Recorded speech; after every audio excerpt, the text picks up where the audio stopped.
We're going on tour. Finn versus History live. Okay, wow! In real life. Wow! 3 dimensions. We're in October. We're going to be taking this cruddy old show to this horror show of Bristol, accents. Newcastle, Glasgow, Manchester, Leeds, Birmingham, London.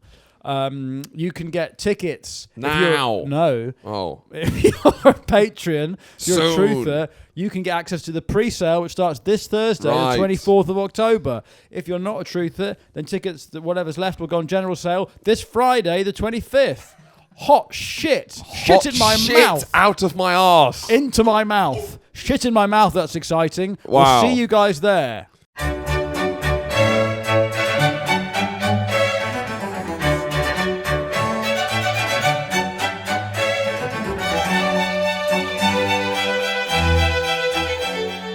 Welcome back to Finn versus History. As ever, I'm joined by Horatio Gould. I like bugs. And today we're talking about a man who liked bugs so much that he's now on the £10 note. Yeah.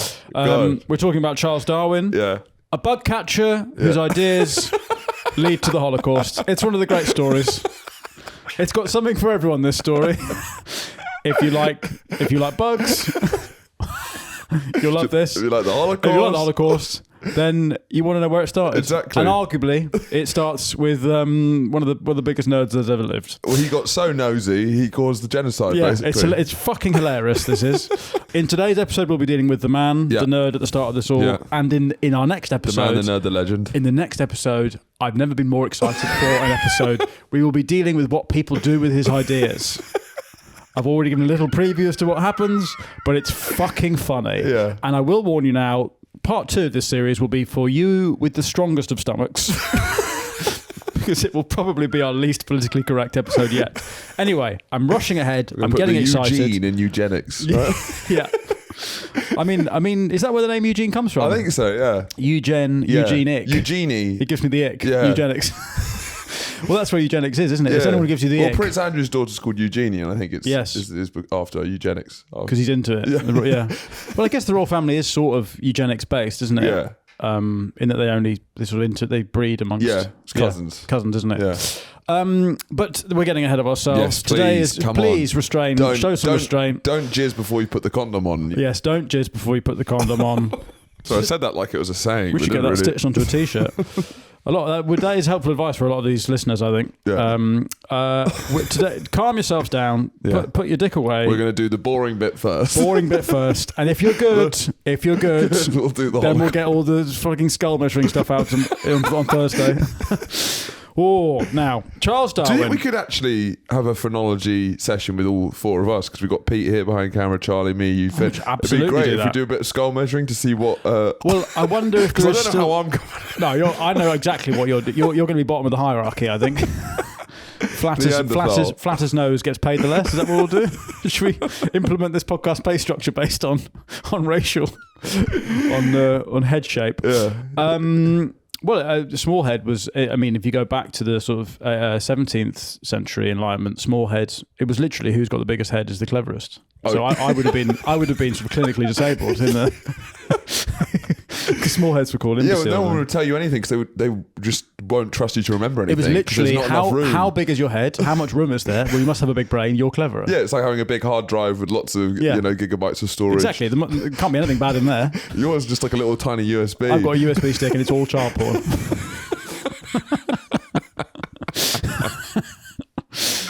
Do you reckon there is because is it you had that bit about when a paedophile's caught, they always have so much? Yeah, it's never just a tasteful amount. It's never 3 or 4 videos. No. It's always more than you could watch in a fucking lifetime. It's like a box It's set. always and he was found with 15 terabytes of child porn. 15 terabytes. Well, these people they're collectors. Yeah, exactly. There was a hoarders. recent necrophiliac who was caught, right? And of course, they found 950,000 images of dead people getting fucked. Well, What do you mean 950,000? What?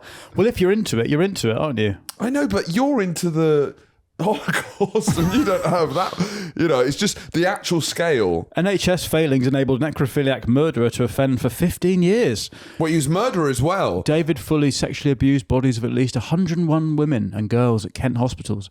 What was he so killing? it's sort of like a Shipman-esque, is adjacent to Shipman. I didn't realise this. He took Shipman to its logical conclusion. Right, well, much as the Nazis took Darwin to its logical conclusion. Right, so bugs change. Kills it, Jules! Yeah. We're holding off. Hold your horses. Hold your getting hot under the collar here. We need to get back to 1809 and Shrewsbury. Sadly, we're back to Shrewsbury. My God. Where it all begins. The Holocaust begins in Shrewsbury. You've been to Shrewsbury? No, have you been to Shrewsbury? Lovely. Yeah, I did. I went there on tour, yeah. Lovely town. What is it like? Just like an old medieval sort of town? Yeah, it's an old town. There's a nice river. We were there when it was sunny, so obviously it immediately looks nice. I mean, but I was also in Stockton when it was sunny, and that place is just fucking depressing, whatever the weather. Shrewsbury's lovely. But some British towns in the sun, it is like you've lifted a rock up. Yeah. And you're seeing all the sun's beaming down. Yeah. Because in some parts of South London where we record this, the sun comes out, the girls put their little dresses on, and suddenly you're like, fuck me, life's great. Yeah. But if you do that in some, like Stockton, you just see people come out their house and you go, oh my word. And this is where Darwin's getting his ideas from. Because so the little girls with the dresses, they come from this sort of monster. Shrewsbury man jailed for child sex offences. It is a hotbed for paedophilia. I should have said that. I can imagine. No, Shropshire. That looks like Jeremy. That looks like my support act on the last tour, Jeremy Flynn. Oh my God. That looks like Jeremy has rebuilt his life and moved somewhere else. Is that my support act, Jeremy Flynn? Is that Jeffrey from Inverse Internet? Is he living under? Has he got a false? Is he in witness protection now? And we've employed him by mistake. That would be the most amazing. It'd be so on brand to accidentally employ a paedophile to play my son on Finverse the Internet. Oh man, God, that looks so. Fucking hell, that is just. I need to call Jeremy after this. That's brilliant. Anyway, so Shrewsbury is a lovely town. Shropshire, it's a very just to back on the paedophilia for a second. Yeah. When you're caught with the mugshot, what face did you pull? You've been caught. Why are you asking me like I don't know, but I'm always interested. It's like it's a tough one to know how to pull off that. Well, no, pose. it's like passport photos, isn't it? It's a very narrow pose you're allowed to do for it to be an actual mugshot, right? Because they need to. Is it just a? Yeah, obviously there's that one, but he's not a pedo. The pedo one, when you're caught, you're going away for 20 years. Yeah, but you can't do that if you're the pedo. You can't be like, because then everyone's like, well, yeah. But is it just a more somber passport photo? Like I just do the pedo mugshot. I just don't know how I'd approach it. Well, I guess these people aren't thinking that far ahead, are they? If they've been pedos and they've been caught. Yeah, I guess so. They're very much they're for like short term. What I was going to say was that pedos are always caught with terabytes and terabytes. Yeah. But it'd be quite funny for a pedophile to be caught with like a USB stick with just like one image. That's what I'm waiting for. And is the sentence proportionate to the amount? But you have a passing interest in child porn. Just no one has No, I don't. You do. I don't. Christ. But it's like I don't know. I have a passing interest in rugby. Like if the Six Nations is on, maybe I'll watch. Yeah, if the pub's showing some child porn, I might buy a couple of pints. I'll find a couple of pints of Guinness. Yeah, I was trying to split the G. The child porn's got that little glass in the bottom. My friends are into it. They pay, like it's a good way to hang out. It's weird when you watch that child porn that's got Arabic commentary. That's weird, isn't it? Go! Right. Anyway, Shrewsbury. Come on, Shrewsbury. Shrewsbury is a delightful town in Shropshire, a much sort of overlooked county. Okay. Do you think that? I think so. The border with Wales is sort of sneakily. Is Hereford in Shropshire? That's in Herefordshire. Right, fair enough. That makes sense. Shrewsbury is the capital of Shropshire. Right, fine. You can do that with a lot of places. Yeah? Yeah. What about Milton Keynes? Yorkshire. Milton Keynes is an outlier. Milton Keynesshire. No. So Charles Darwin is born February the 12th, 1809. Right. And so to set this is Victorian time. I think we've set it up enough. Yeah, we have actually, right. We have replaced this completely in context. Paedophiles in this day and age were being caught with reams of child porn rather than terabytes. Right, sorry, go ahead. There was no digital storage for paedophiles to use. It was a dusty tome of child porn. Not caught with buckets of porn rather than rather than it'd be an esteemed library, wouldn't it? It'd be like walls of like a ladder to go up. Oh, what's today? Anyway. 1809, Darwin's born. Yeah. Would you like to place this for us? Right. So this is, I haven't planned this, so this is the first thing that's coming out. Yeah. This is before the invention of the bicycle. I don't know if it is. That's a bold one. I reckon bicycles are around. I think you've completely fucked this. I think fucked it from the start. Before the invention of the bicycle. Oh, just. Oh, my God. Yeah, no, you're right. You are right. 1817. No, it's before, yes. Good. Wow, you've nailed that. Okay, right, fair so enough. Just before the invention of the bicycle. Bicycles will come out in Darwin's lifetime. He may have ridden a bike. And just after the invention of the hot air balloon. Let's try that. I've already used that one, but... Hot air balloons were before bicycles? Yeah. That's funny, isn't it? 783. No, look at that. That's a tightly cushioned game of bowls. Expertly. You've snookered the listener there. You've placed it perfectly. So hot air balloons are a new thing. Yeah. Bicycles are still someone's still thinking on that. Yeah. Now Darwin he's born into a wealthy family. Yeah. His dad, I think, is called. Maybe his dad or his granddad's called Erasmus. Yes, which again, he's a famous guy. He's not part of the Erasmus court. The reason why you take a year abroad. No, that's a Dutch cunt in the 17th century. Right. Erasmus Darwin, I think, writes a book called like Zootonomy or something. Right. And, is that Erasmus Darwin? He's a big chubby fucker, isn't he, Erasmus Darwin? I love how plump everyone is these days, how rosy-cheeked. Well, at this point, fatness is equated with health. Yeah. Health and wealth. Yeah. Which we've come round to that again, I suppose, hasn't it? Plus-size queens. Plus-size queens. Erasmus Darwin is a plus-size queen. But the age of the plus-size is coming to an end now. Do you yes, it is, I think. Ruddy sick of it. I think. Get it off my telly. I'm sick of it. Well, now it's Ozempic. Yeah, exactly. It turns out if there's a miracle drug, I'll just take that, actually. I don't need to do these mental gymnastics. I can do actual gymnastics now. I've lost weight. I don't need to convince myself that it's a good thing to be morbidly obese. Big is beautiful. Unless I can be small, then I'll definitely have that. Is that a miracle small? I'll take that. Yeah. Is there a shortcut to being small? I'll do that. Erasmus Darwin is a plump old fuck. God, he looks like a Christmas goose, this guy. I'd love to stuff him full of sage. He looks like a jazz apple. Just ready to be crunched. Erasmus Darwin is Charles, and he's thinking about evolution and animals. Yeah, he's thinking about where are these animals? These nosy fuckers back then. They're going. He's thinking, what's the pudding? We're in the era of Victorian science, which is it looks like he's eating mess for breakfast. Yes, yeah. Meringues are coming out pre 11 a.m. He's having 11sies. He's having suet. He's cooking. Yeah, he's a big man for a trifle. He's a pudding guy. He's a pudding guy. The Victorian science is one of the things I find the most funny. Yeah. In the same way that you find the middle age. It's naughty science. It's naughty science. It's because it's the birth of what we now call science, but we've had to go back and call most of it pseudoscience because it turns out that it's very problematic. So the British Empire at this point, they're sending nerds basically to you've got the alphas who are you're sending two different types of kind of you have a vanguard of big right, come on, let's go, come on. Get in the car this way now, we're going now. It's dad's on a holiday. Exactly. Get in the car, we're late, get in. It's dad's who's into cycling. It's those sort of guys. Come on, let's go. Get on. A holiday is meant to be more work than work. Come on, in the car. And then after they've suppressed all the people who have lived there for thousands of years, then you send in in many ways how when you gentrify a neighborhood, you get a vanguard of lesbians in, as the first line, artistic dirty lesbians. No, they're tough. Oh, I see what you mean. Right. Yeah, this is when it's still a grim area. Yeah. And once they've knocked through a lot of walls, they've added some side returns, infrastructure. Then you get the gays in to decorate.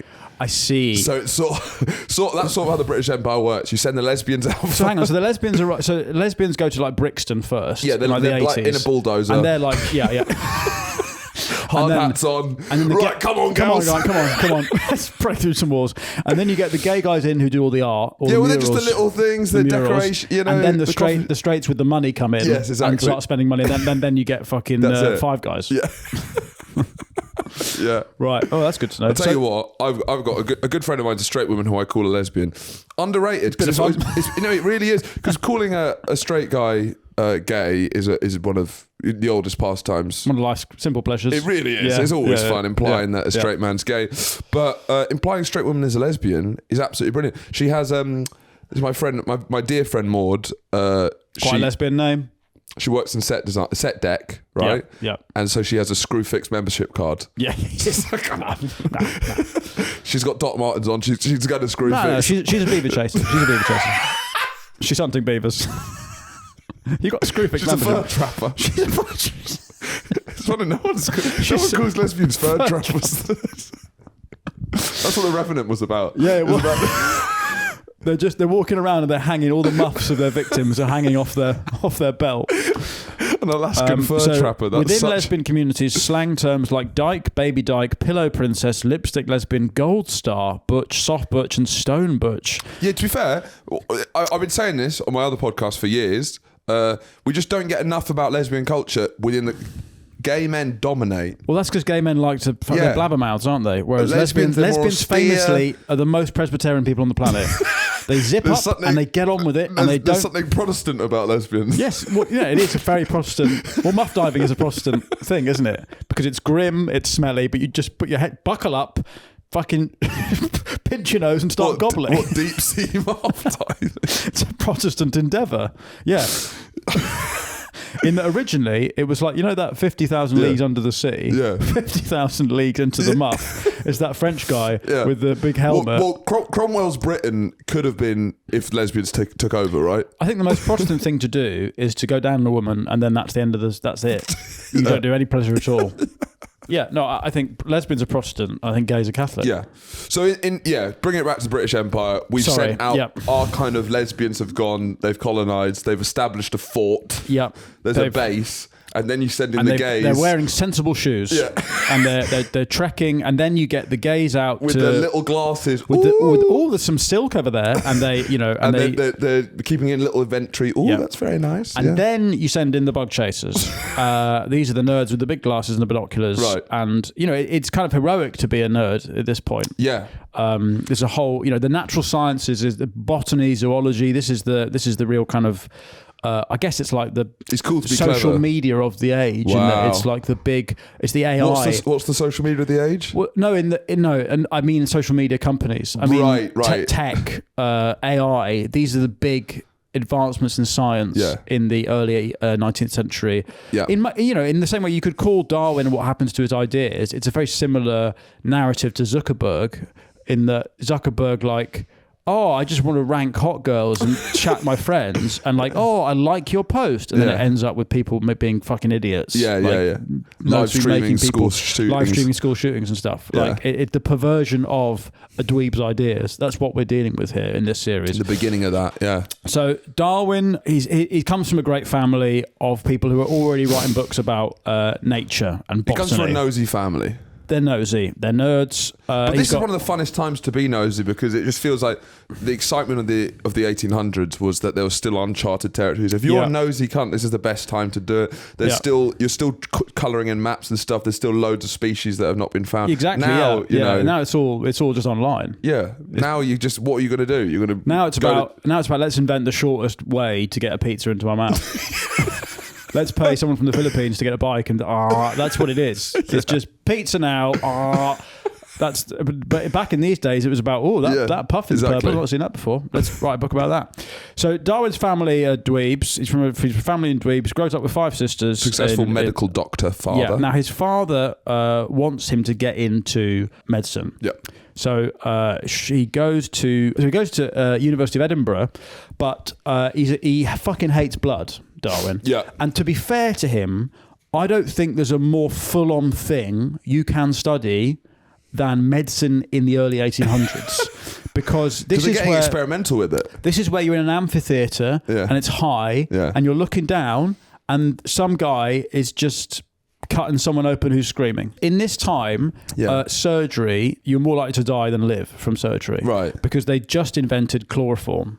And that was their only anaesthetic. Was that the only way of getting victims for surgery? Yeah. It's just... They go into they basically they date rape people essentially. They surgically date rape them just without all the dating. So they just douse rape date without the date. Date rape without the date. They would just soak a rag in chloroform, put it over their face, and then if they'd wake up, like, I'm guessing we needed more chloroform. So like there was no sort of amount of anaesthetic. Yeah. There was no. They were basically trying to. It was just like, they get a bodyguard to just hold someone down and cut them open while they're kind of like. And this guy has gone into surgery going, well, I'm going to die, so I might as well increase my odds slightly by dying by a doctor. I mean, it's grim, and Darwin hates blood. He doesn't like it. But I'm saying they're like you'll have three surgeons being like the Blue Man Group with your body, right? Yeah. But they're using essentially like pencils to cut into you. Right. Because they haven't got like a fine blade. They're using just whatever the sharpest thing they can find. Do you want to bite on this plank? Yeah. Bite on this plank. You can bite on this plank. And then I don't have a really sharp knife. Could we use the edge of a table to try and cut this guy open? It's pretty fucking gnarly. And so he's spent his sort of years in Shrewsbury fucking pulling the legs off beetles. He's a beetle guy, right?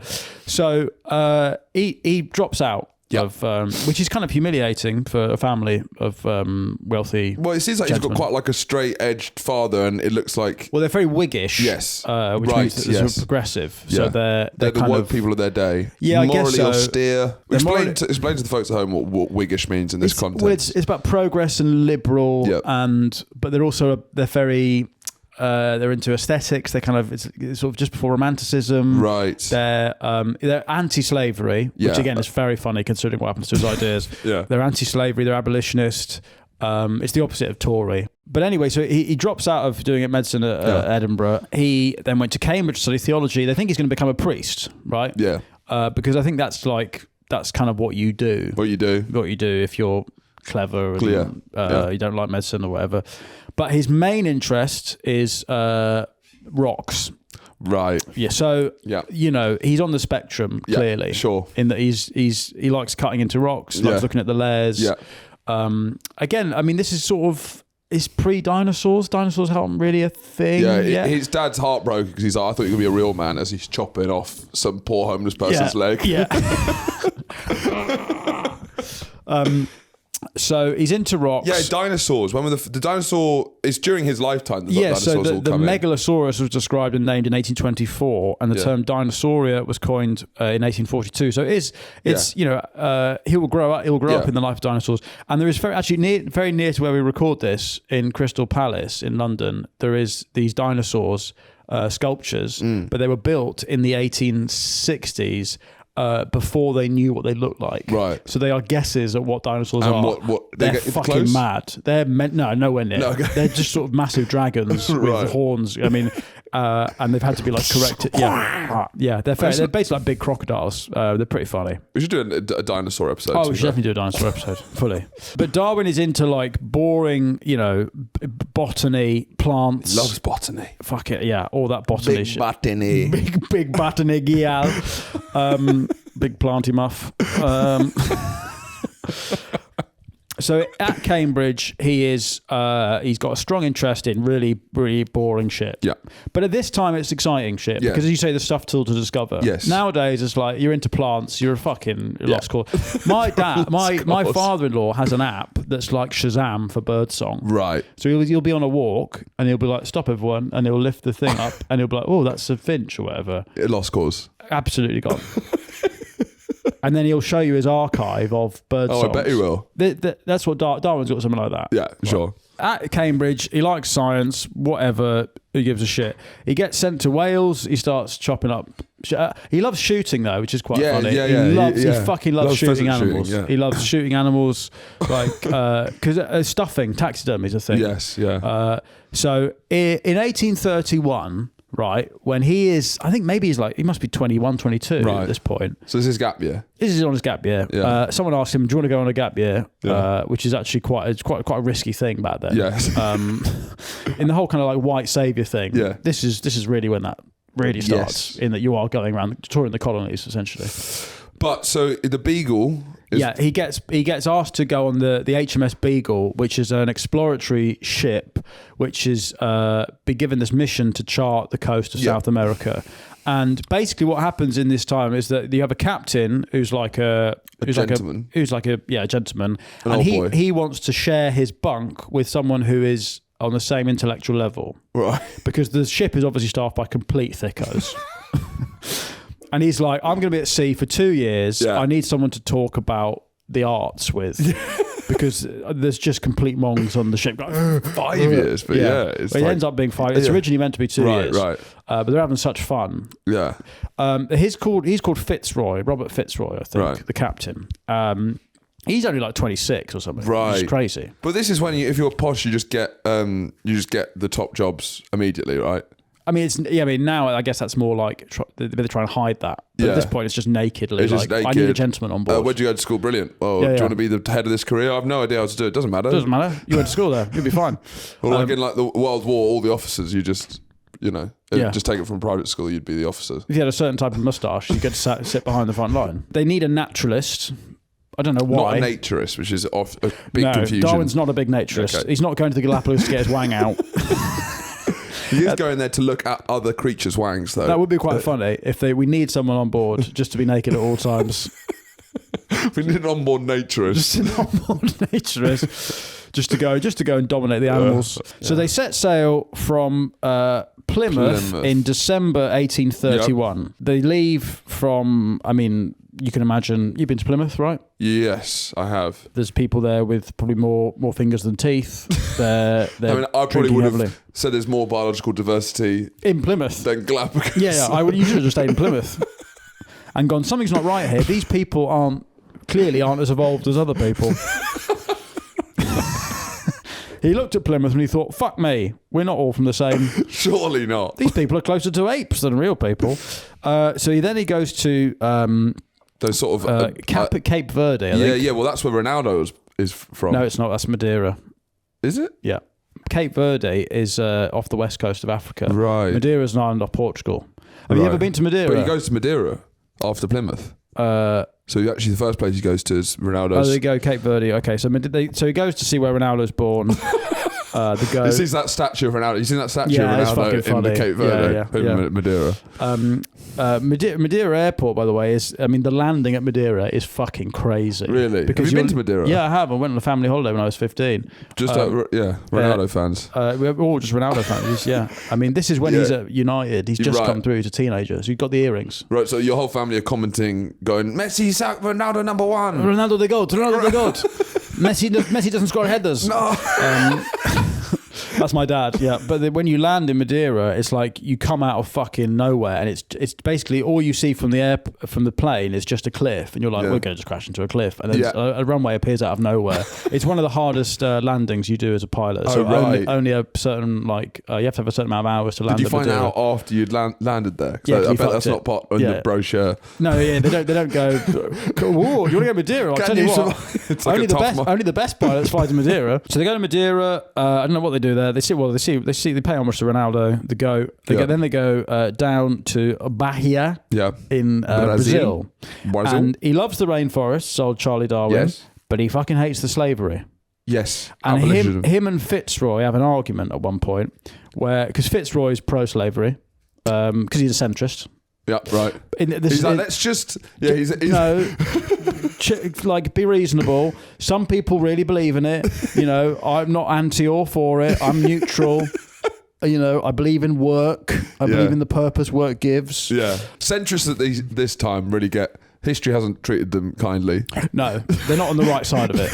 It turns out, but they didn't know then. At the time, they didn't know. They were very reasonable. They may look at our time and go, "What the fuck? Why you got rid of the slavery? What the fuck are you doing?" It's not unprogressive to care about the economy and economic growth. Yeah. If we grow the pie, then we can pay the slaves more. Darwin had several nicknames. Right. As a young naturalist on board the HMS Beagle, he was called Philos because of his intellectual pursuits and flycatcher. When his shipmates tired of him filling the ship with his collections. I bet they call him saltier things than flycatcher. Probably call him a fucking bird nonce or something. Yeah. Fruit fairy. Fruit fly.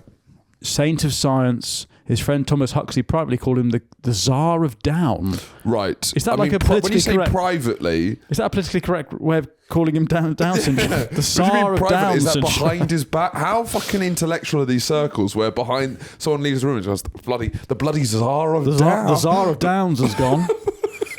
What he's calling him, like the Head Downs guy? What's that? Yeah. His favourite nickname was Stultus the Fool. I mean, listen... that was his favourite. Yeah, listen, nerds are never good at nicknames. You know... Stultus the Fool. Yeah, exactly. That's his World of Warcraft name. Oh, fucking Stultus awful. the Fool, yeah, 965. That's his gamer tag. This is gamer tag. So him and Fitzroy have an argument on board the ship about slavery. So bear in mind, they're the only people they can speak to. Yeah, they're bunkmates. Everyone else is just rowing. That's why they're both the Tsar of Downs, and the other guys are just Downs people, just rowing. Right. Just, big fellas with oars.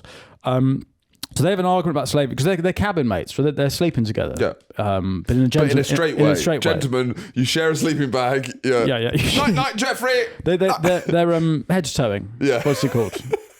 Top and tailing. That's what they're doing. Yeah, they're doing straight spooning. Yeah, they're back to back like this, rigidly holding each other, holding hands. Night. Because basically, it's a long old time, and you basically needed someone on the same intellectual level who'd been to the same right school. I mean, there probably is a bit of hand shandying going on because it's the Navy. Yeah. Come on, it's all blokes. Yeah. The entire ship is blokes. Yeah. And Darwin's getting off an island. He's not going to see women. Exactly. He's going to see bugs. So where do you reckon... I mean, is he cracking... Go on, Fitzroy, give me a hand shandy. They must be cracking each other Surely. It's the fucking 19th century. These men have urges. Yeah. Surely they're doing sort of like... it'll be like a sports day race with who can jack each other off first. They're sitting there just across from each other. Yeah, and then the first one to come it's like an arm wrestle. The first one to come has to drink a bit of rum or something. It's a bit of a fun game. It's what they call wank rummy or something. Yeah. But they have an argument where, because Darwin's like an outspoken abolitionist, he's an extremist in this time. Fitzroy's are much more reasonable, moderate. He's pro-slavery. He's liking the Vara Media posts. Yeah. He's sort of he's not pro-slavery. No, he is pro-slavery, I think. But Darwin goes, slavery is shit. I really bummed me out seeing all those slaves in Brazil. Yeah. And then Fitzroy goes, well, you know what? Slavery's great because I've been to a plantation and I've chatted to the plantation owner, and the plantation owner got all the slaves out in front of us, and he said, who here would rather be a slave than free? And they all said yes. They all said they'd rather be a slave. And then Darwin said, do you reckon their answer would have been different if they weren't in front of the slave owner?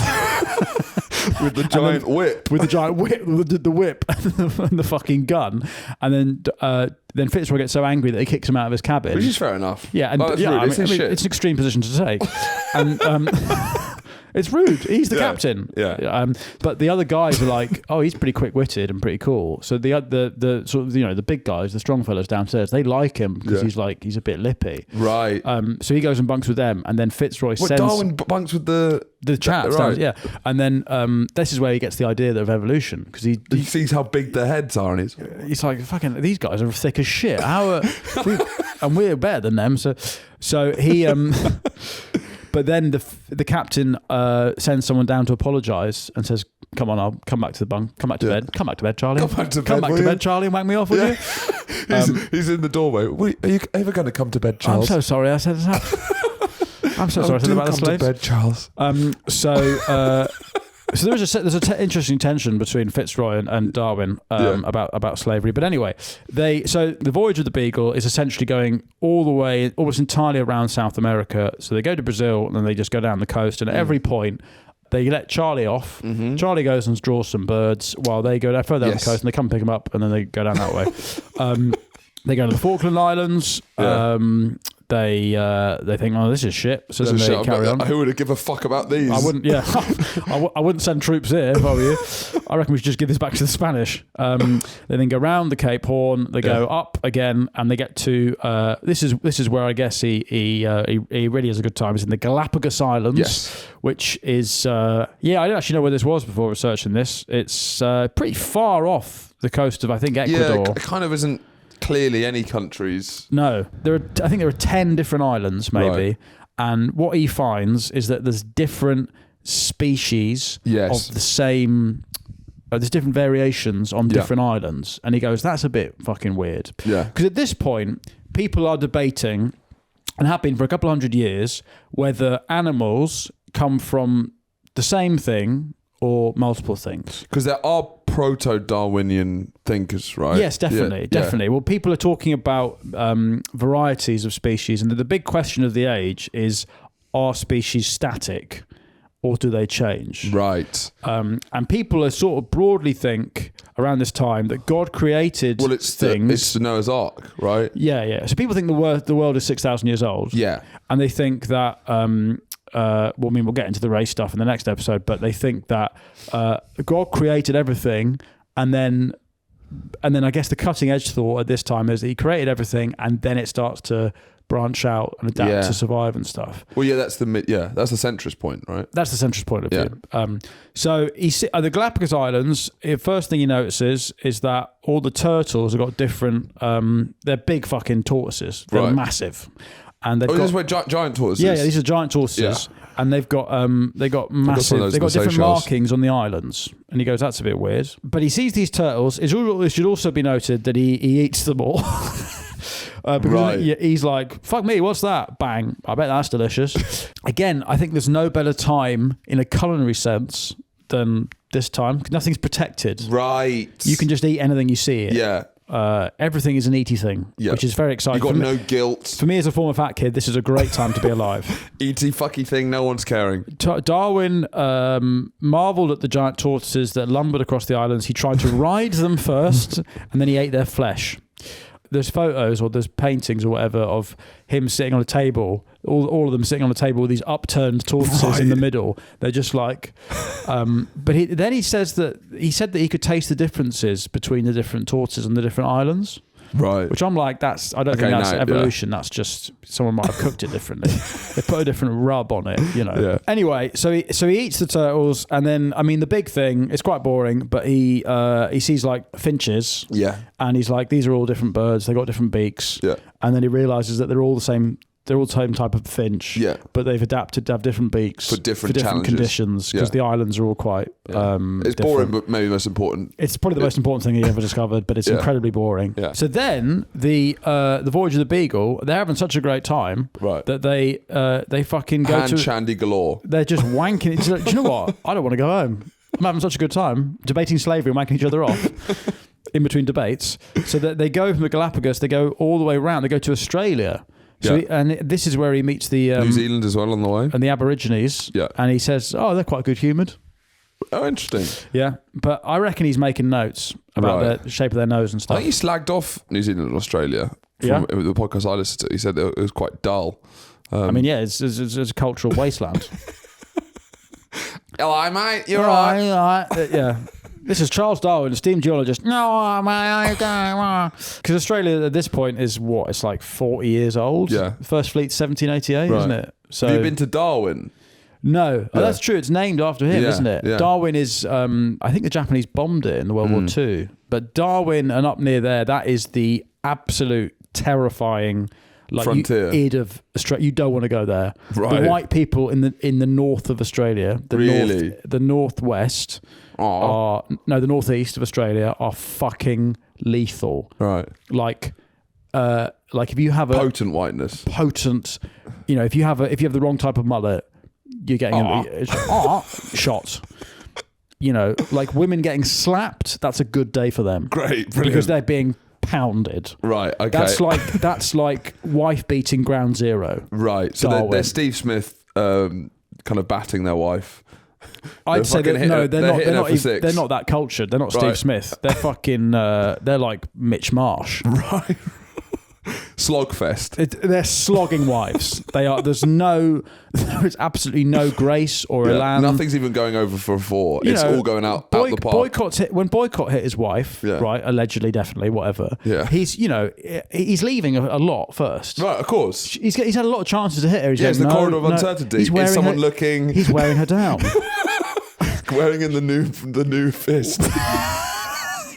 He's got a knock in his fist first. He's just trying to wear the new wife down. No, leave that one. She comes at him once, bang, strokes her through the covers. Right. In Darwin, In Darwin, as soon as they come in, they're just fucking flinging their bats around. Leaning back. In 1998, Geoffrey Boycott was convicted of assaulting his then-girlfriend Margaret Moore in a French Riviera hotel. He was fined and given suspended prisons. He was found guilty of punching her at least 20 times. Right, I think we've probably been quite kind to Geoffrey Boycott with Well, yeah, but how many opportunities did he have? His strike rate was famously low. He is the archetype of a boring test opener. Yeah. So I reckon he could have hit her 100 times. But he only hit her 20 because that's, he wanted to be absolutely sure he wasn't going to get nicked outside off. Okay. In the end, a French guy caught him at slip. Should be called Jeffrey Girl Slap. Right. Come on. So he goes to Mauritius. He then goes round the Cape of Good Hope, the bottom of Africa. Then goes back to Brazil. Fucking hell. He loves it. It's long old. And one of the nosiest countries ever lived. Yeah. Stop poking around down there. But interestingly, I say interesting, it's incredibly boring. It's... Of the 5 years that they're at sea, only a year and a half is spent actually travelling, and the rest is all wanking each other off on dry land. Right. So, and all the time he's shooting birds and shit, and sending it back to Cambridge, because at this point you can be like a collector, and people would have private collections, and there's actually a massive backlog of British naturalists because there's so much stuff, so many dead animals just being stuffed and sent to them. Be like, what's this? What's this? Well, it's like when you go to when you go to like a charity shop with all your old clothes and you just chuck a bin bag down there and say, sort through this fucking my shitty underwear. Dan treat Cook, it like a bin, basically. Dan Cook's got a great bit about going to a charity shop and saying, like, we're not taking more donations. Like, what do you mean? I'm not here to buy Ally McBeal on DVD. This is a bin. So basically there are people with like bags and bags, hordes of stuffed birds that are just waiting in a corridor. Well, these people have been like, I don't know what the fuck this is. What's that? So eventually he goes back home and lands back in Falmouth, October 1836. He goes straight to Shrewsbury to see his dad. I don't know why. And then he goes to Cambridge, and immediately it's like, look all this shit I found. And then because his family's wealthy enough, he becomes a sort of gentleman scientist. Where you can be like a paid hobbyist essentially to just write about birds. Well, no, because in a way, I think it was called like an amateur, right? But back then, an amateur was a sign of class, like in cricket. A gentleman scientist, gentleman cricketer. It's all amateur, isn't it? Amateur. You're an amateur cricketer means that you're a gentleman because you don't have to do it full time. I don't know what he's doing in the 1840s. Analysing the data. Guess. I can take a while to tap in the dark. He spent the next several years carefully analysing his notes, his specimens, and his observations. His glasses were rarely off the tip of his nose. No, he spent. They're rarely not down here. Wow! Wow! If there was a Francis Bourgeois GoPro of Darwin. Oh wow! As he gets a puffin out of his bag. Whoa! Oh, it's got a purple beak.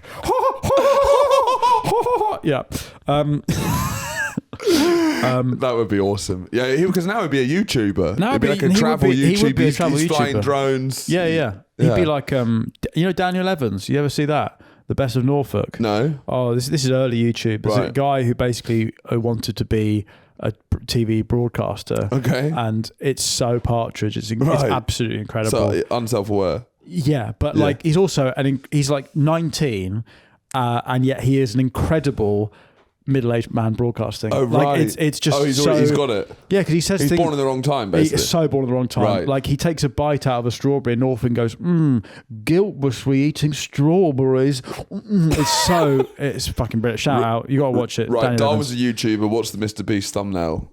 What, of Darwin with a puffin? Yeah. The finches are.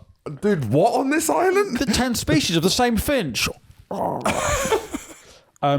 So anyway, we need to get to his big work, 1859, the origin of the species. No, that's not the full name. What's the full name of the? Well, this is very. I was going to get to the full. Yeah. The full name is very important for what happens later. Right.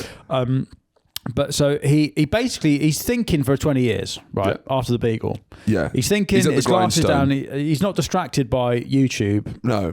Or this is before content. Yeah, before you had anything to distract you in that way, and you could really get a lot of stuff done. Yeah, because content is just writing a book. Yeah. And so he spends ages writing a book. Right. And what his idea is, and bear in mind, people at this point, they think that God has created Adam and Eve. Adam and Eve are white. Yeah. And then now some quite funny French theories think that there was a catastrophe on Earth 5,000 years ago, and people escaped from that, went different directions, and then they adapted they became like black people and Chinese people. Right. Some people think that Chinese people hatched from an egg. I mean, we'll get into it next episode, but there is fucking crazy theories about why people are different colours. Yeah, there's a lot of doing your own research. There's just a lot of just fucking have a go Henrys going, I reckon some of them hatched out of eggs, actually. Why do Chinese people look like that? I reckon they came out of eggs, probably. They got dragons near there, don't they? I reckon they came out. I reckon dragons gave birth to those. Anyway, what else do you want to solve? What else should we do today? On the origin. What's the full title of on the origin of species and the? An editor should have trimmed this down. We trimmed this down to on the origin of species, but the official title is ridiculous. But this is 1859, and basically his theory is that species vary. The full title: On the origins of species by the means of natural selection or preservation of favoured races in the struggle for life. Now that subtitle is incredibly important because what people take this to mean after Darwin's life is that races, as in human races, as in black, white, Chinese, the preservation of favoured races. Now, in the struggle for life. Struggle for life. Now, what Darwin means is different races of cabbage. He means, look, this cabbage has got 5 leaves. That's because it grows in a wetter area. This is a better race of cabbage. Yeah, this race of cabbage should be exterminated. we should put them all in the oven. And the Germans are going, I see what you mean.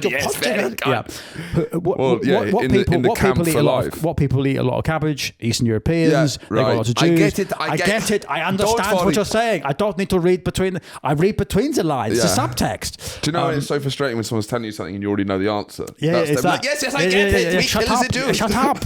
Yeah, that's basically what happens. But so Darwin basically finds out, or he posits that a lot of positing in this time. This is the peak posit era. This is positing. People are just fucking guessing at shit. Yeah. That's why I like it. Yeah. Is because now the science is calcified into. Objective facts. Really, this is when it's avant-garde. It's fucking this. It's freeform jazz. It's jazz. It's Miles Davis on the trumpet. It's jazz science. You can't do that. I just did. Fuck it. Black people came out of eggs. Who cares? Can you prove that black people didn't come from eggs? No, exactly. It's a theory. It's just there are no bad ideas at this point. If you're a gentleman in a suit. Although I would say that actually some very bad ideas come out of this. But basically, there's no wrong answers in science in the 19th century. His big theory is that the species have evolved and they adapt to survive the conditions they find themselves in, and that humans. He doesn't really talk about different races of human at this point. He does mention it in his next book. Yeah, his next book, The Jews What Done It. Darwin publishes the book, and people are like, "You're fucking crackpot. What are you on about?" Yeah. God created the world. God created man. Noah's Ark. He's Chinese because one of the Chinese guys was on the Ark. Yeah, we got this sorted, lad. It's sorted. We've moved on. But sooner or later, it becomes. People start to get obsessed by it in like scientific circles. Right. And Darwin's cousin, Francis Galton, right, he is particularly obsessed with this. He's like, I get it. I see what you mean, mate. Origin of the species. He's doing a lot of this. Preservation of races in the struggle for life. Yeah. Now, Francis Galton, we're going to get into properly in our next episode, which is already on the Patreon. But I do just want to say this. He is a polymath. Which is dangerous in this era if you're English and a polymath. But it's incredibly funny. It's incredibly funny as to the things that he invents, right? This guy, right? Think of all the things this guy, before you judge him, before you judge this guy, this is all the things that he invents, right? Forensics, fingerprints. Okay. Right, first guy to do fingerprints. Crazy. Yeah. Weather map. He's the first guy to draw a weather map. Amazing. eugenics. Now, listen. Bloody hell, Francis. You're getting a lot of stuff right. You're going to get the odd one wrong. Look, what do you mean? Trial and error? Why should we judge our mistakes? The census, statistics. Brilliant. Census. Why are you doing that? Eugenics. Right, I get it. So, nature versus nurture, he coined that phrase. This is all this cunt. This is all Darwin's cousin, Francis Galton. Yeah. An incredible man in many regards, but he takes Darwin's work and he puts it into fifth gear. And we're gonna deal with what happens to Darwin's ideas. Cliffhanger in our next episode. Yeah, we're gonna deal with eugenics. We're gonna get into the scientific racism of the 1880s. We're gonna get into it, which is possibly one of my favourite things. Sorry, your hair went down. My hair like Hitler. I did a bit of a Hitler. Yeah, I'm becoming my final form.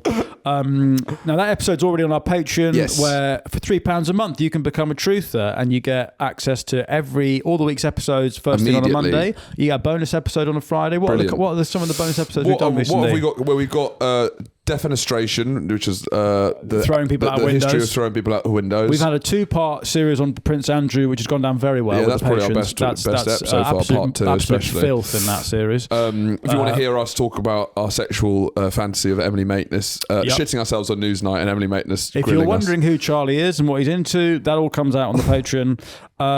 Either way, though, thank you so much for watching, listening, and we will see you on Thursday.